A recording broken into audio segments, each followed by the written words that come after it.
ওকে, এই ভিডিওটা হচ্ছে গ্রাসহপারের ডাইজেস্টিভ সিস্টেমের লাস্ট ভিডিও। আমরা এর আগের 3টা ভিডিওতে মোস্ট প্রবাবলি দেখিয়েছিলাম যে গ্রাসহপারের ডাইজেস্টিভ সিস্টেমের পার্টসগুলো কী কী। আমরা বলেছিলাম গ্রাসহপারের ডাইজেস্টিভ সিস্টেমকে আমরা মেইন 3টা পার্টসে ভাগ করতে পারি: ফোর গাট, মিড গাট, হাইন্ড গাট। ফোর গাটের আন্ডারে কোন কোন অর্গানগুলো আছে আমরা বলেছিলাম। ফোর গাটের আন্ডারে ডাইজেস্টিভ ট্র্যাকে মাউথ আছে, ফ্যারিংস আছে, ইসোফেগাস, স্ক্রব, গিজার্ড, এবং আমরা প্রত্যেকটা নিয়ে সেপারেট করে আমরা কয়েকটা করে পয়েন্ট আমরা পড়ে ফেলেছিলাম। আমরা মেসেন্টেরও নিয়ে পড়লাম। ইভেন আমরা হাইন্ড গাট বা প্রক্টোরিয়ামের যে পার্টসগুলো আছে, ইলিয়াম, কোলন, রেকটাম, অ্যানাস, এগুলো নিয়েও আমাদের সেপারেট করে পড়া শেষ।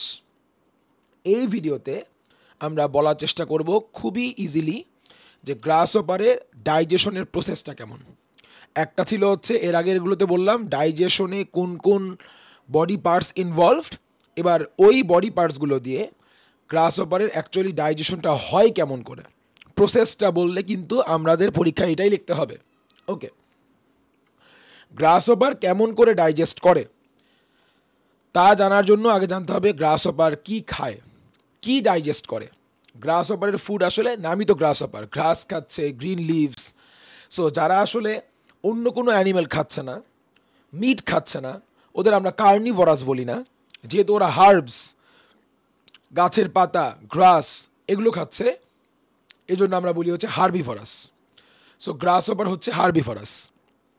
এবার এই গ্রিন লিভস বলো, গ্রাস বলো, যখন এগুলো গ্রাসহপারের মাউথ ওপেনিং দিয়ে ওর বডিতে ঢুকতেছে, আমরা গ্রাসহপারের লেকচারের প্রথম বা সেকেন্ড লেকচারে বলেছিলাম, ডাইজেশনের সেকেন্ড লেকচারে ছিল, মাউথের ঠিক পরপর ছোট্ট একটা স্পেস আছে, ওই স্পেসকে আমরা বলি আসলে প্রি ওরাল ক্যাভিটি। আমি যদি আপনাকে একটু দেখানোর চেষ্টা করি,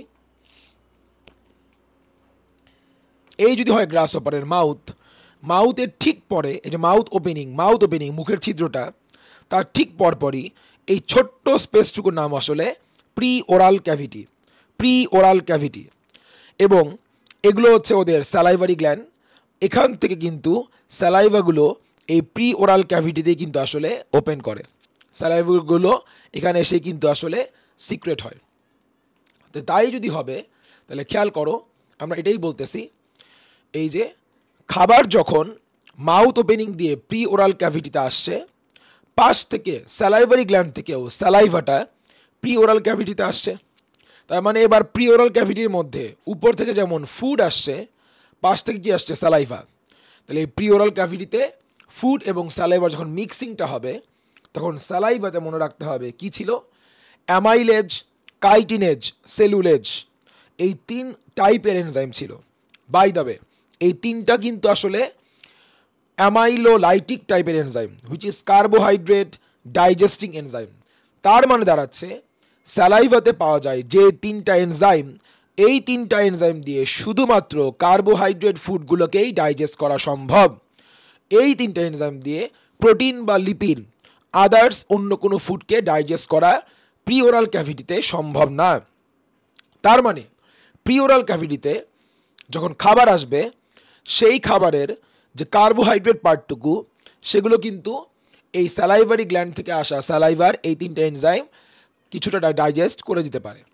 যেহেতু প্রি ওরাল ক্যাভিটিতে কমপ্লিটলি সব টাইপের খাবার ডাইজেস্ট হচ্ছে না, শুধুমাত্র কার্বোহাইড্রেটকে আমরা এই 3টা এনজাইমে দিয়ে ডাইজেস্ট করতে পারতেছি, এজন্য আমরা বলতে পারি না যে প্রি ওরাল ক্যাভিটিতে আসলে গ্রাসহপারের কমপ্লিট ডাইজেশন শেষ হচ্ছে না, বরঞ্চ খাবারটা কি হচ্ছে? ডাইজেস্ট হচ্ছে, বাট পার্শিয়ালি।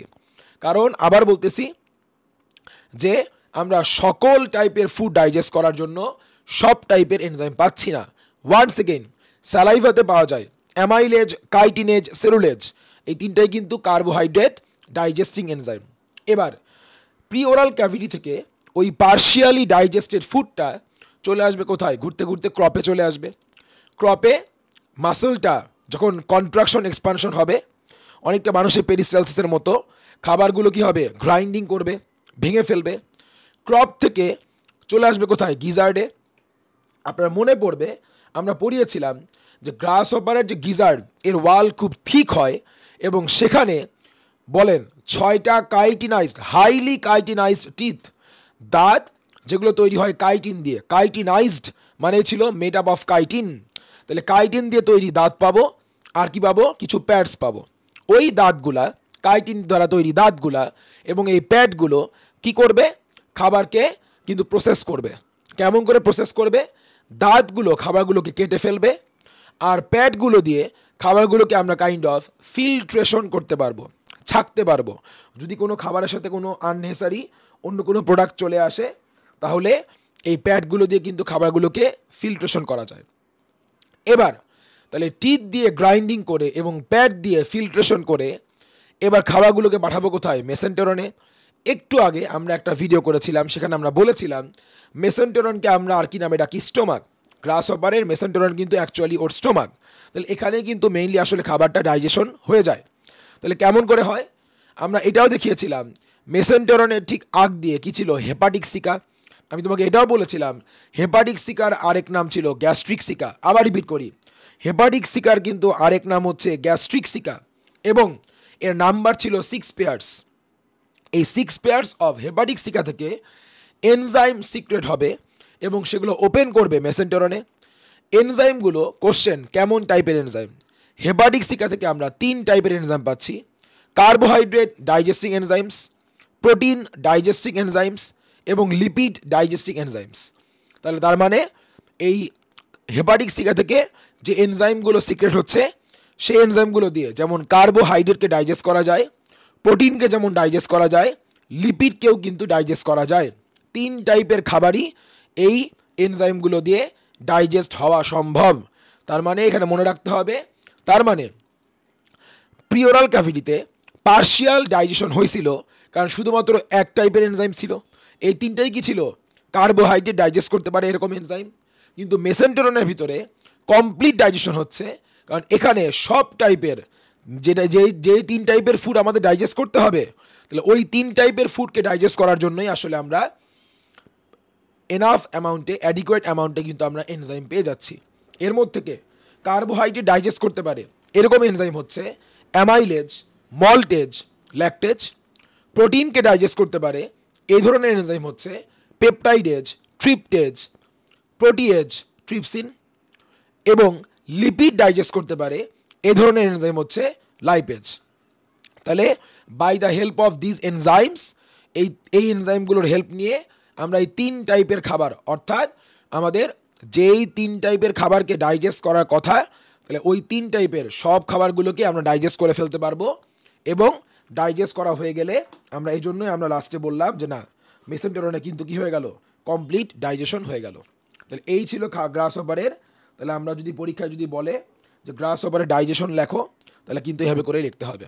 তাহলে আমাদের খাবারগুলো দেখতেছি গ্রাস হপারের কি খাবার, ওরা নেচার কি, খাবার ঢুকতেছে কি দিয়ে, প্রথমে কোথায় আসলো, সেখানে স্যালাইভারি গ্ল্যান্ড থেকে স্যালাইভা আসলো, শুধুমাত্র কার্বোহাইড্রেট ডাইজেস্ট করার জন্য 3টা এনজাইম পেলাম, সেগুলো দিয়ে কার্বোহাইড্রেট ডাইজেস্ট হলো শুধুমাত্র।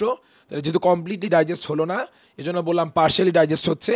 খাবার চলে আসলো ক্রপে, ক্রপ থেকে গিজার্ডে, গিজার্ডে পাওয়া যে প্যাডস এবং তোমার হচ্ছে যে টিথগুলো ছিল হাইলি কাইটিনাইজড যে টিথগুলো ছিল, সেগুলো দিয়ে খাবার যেমন আমরা গ্রাইন্ডিং করলাম, পিষে ফেললাম, পেস্ট বানায় ফেললাম, আবার ফিল্ট্রেশন যে করা হলো প্যাডগুলো দিয়ে, সব প্রসেস হয়ে গেলে এবার খাবারগুলো চলে আসলো মেসেন্টেরনে। সেখানে ছিল হেপাটিক সিকা। মেসেন্টেরনের একটু আগে হেপাটিক সিকা বা গ্যাস্ট্রিক সিকা কয়টা ছিল? 6 পেয়ার।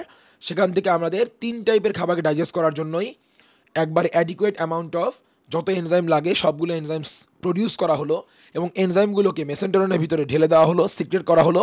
এই এনজাইমগুলো দিয়ে এবার মেসেন্টেরনের ভিতরে সব টাইপের খাবার কী হয়ে যাবে? কমপ্লিট ডাইজেশন হয়ে যাবে। বাই দ্য ওয়ে, আমি মনে হয় এখানে একটা ভুল করছি, এটা আমি ঠিক করে দিচ্ছি।